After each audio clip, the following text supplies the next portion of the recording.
Bonjour à tous, nous allons vous présenter notre œuvre d'art qui s'intitule L'engrenage du racisme systémique aux États-Unis.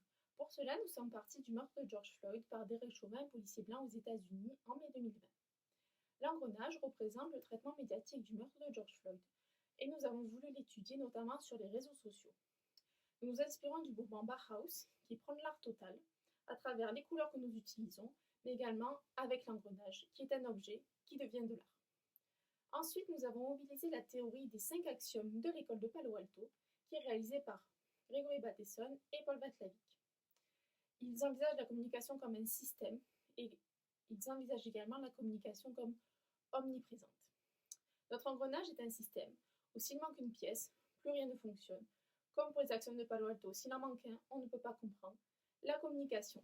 Donc maintenant, nous allons vous montrer nos pièces d'engrenage. Le premier axiome signifie que communiquer, c'est entrer dans l'orchestre. Pour communiquer, il faut adopter certains codes, les codes du groupe. En passant par les différents moyens de communication comme les médias online pour le cas de George Floyd, le gouvernement américain et les partisans du mouvement Black Lives Matter ont choisi les réseaux sociaux pour communiquer sur cette mort tragique. Ils adoptent chacun les codes de communication qui sont différents en fonction de leur groupe. Le second axiome explique que toute communication implique deux aspects, le contenu et la relation.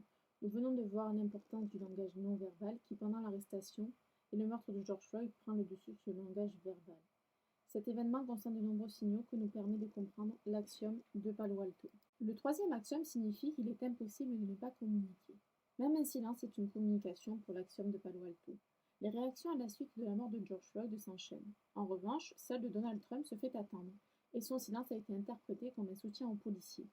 Cela nous permet de comprendre que même en ne disant rien, le président américain communique sur le meurtre de George Floyd. Le quatrième axiome s'intitule La ponctuation des procédures de la communication détermine la nature d'une relation. Chaque individu construit sa propre vision en fonction de ce qu'il a vécu. Avec le meurtre de George Floyd, les Américains ont déjà vécu ces situations-là.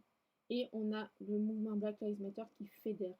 Chacun réagit à cet événement en fonction de ce qu'il a vécu et à partir de la vidéo, cela fait un effet boule de neige. Pour le cinquième axiome, nous avons décidé d'étudier la relation entre les manifestants et les pouvoirs publics de l'État où s'est déroulé le meurtre. Ces deux parties ont un échange complémentaire. Les manifestants cherchent à se faire entendre pour prendre le contrôle. L'échange est en one-up et le gouverneur et la police tentent de le neutraliser et de maîtriser l'échange dans un style one-cross. La relation est complémentaire et très polarisée. Les deux parties cherchent à réaffirmer leur position et sont donc conflictuelles. Donc voici notre œuvre d'art qui s'inspire des axiomes de l'école de Palo Alto et du mouvement Bauhaus. L'engrenage permet de comprendre le traitement médiatique du meurtre de George Floyd. On espère que ça vous a plu et merci de votre attention.